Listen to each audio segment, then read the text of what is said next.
हमारे बिजनेस की सफलता के 51 साल का जश्न। हमारे सभी भरोसेमंद किसानों, ग्राहकों और शुभचिंतकों को धन्यवाद। केडी चौधरी उद्योग समूहाच्या वतीनं 51 वर्षाची वर्षपूर्ती निमित्त आपण जे स्कीम चालू केलेली आहे आणि त्या स्कीमचे पहिले मानकरी या उद्योग समूहामध्ये माल घेऊन आलेले 1 ते 25 कॅरेटचा जो ग्रुप आहे त्याचे मानकरी आज ते 22 कॅरेट घेऊन आलेले आहेत। त्याच्या स्कीम मध्ये अशा प्रत्येक स्कीम मध्ये आपण गाड्या ठेवल्यात त्या लकी ड्रॉच्या माध्यमातून, परंतु या स्कीम मध्ये आपण यांना HF डिलक्स ब्लॅक ही गाडी त्याचं कुपन देतोय आणि ते कुपन त्यांचं नाव पहिल्यांदा निघाल्यामुळं त्यांना आमची कन्या साक्षी चौधरी हिच्या हस्ते शाल, श्रीफळ आणि गणेशाची प्रतिमा देऊन त्यांना सन्मानित करण्यात येणार आहे। तर खरं तर हा सन्मान देत असताना की ज्या ज्या शेतकऱ्यांच्या या ठिकाणी माल येणार आहे ते प्रत्येकाचा सन्मान होणार आहे, पण प्रातिनिधिक स्वरूपाचं हे कुठंतरी सुरुवात होणं हे गरजेचं आहे।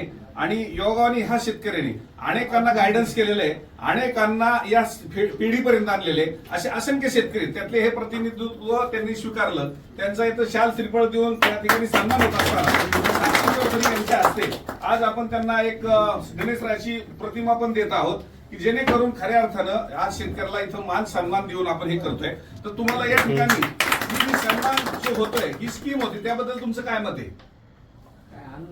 आनंद आहे, एका शब्दामध्ये त्याचं वर्णन केलं की आनंद आहे। आणि ह्या आनंदाचं वातावरण हे इथून पुढे चालत राहील। मार्च पर्यंत जे येतील त्यांना या स्कीमचा नक्कीच फायदा होईल आणि एक मोठा आपल्याला कार्यक्रम त्या रूपाने करायचा आहे की जे शेतकऱ्याला या ठिकाणी येऊन आज खऱ्या अर्थानं आपल्याला त्या ठिकाणी सन्मानित करण्यासाठी आपण जे पुढे चाललोय आणि उद्याचा उद्योग समूह हे 75चा साजरा होत असताना खऱ्या अर्थानं शेतकऱ्याला न्याय मिळतोय, त्यांच्या माल विक्रीतनं न्याय मिळतोय, वजन मापातनं न्याय मिळतोय, पैशाच्या रूपानं, पण आम्हाला न्याय मिळतोय तुम्ही विश्वास ठेवल्यामुळं। कारण इतरांच्या कडे माल पाठवताना आणि आमच्याकडे माल पाठवताना फरक एकच आहे की आम्हाला बुकिंग करून आम्हाला तुम्हाला न्याय द्यावा लागतोय, कारण कुणावरती अन्याय होऊ नये म्हणून बुकिंगच्या माध्यमातून पुणे पॅटर्न हा सुरुवात होत असताना भविष्य काळात महाराष्ट्रात प्रत्येक आडत्यानं हा पॅटर्न आणला पाहिजे। शेतकऱ्याचा माल शेतात बांधावरती राहिला तरी चालेल, परंतु तो माल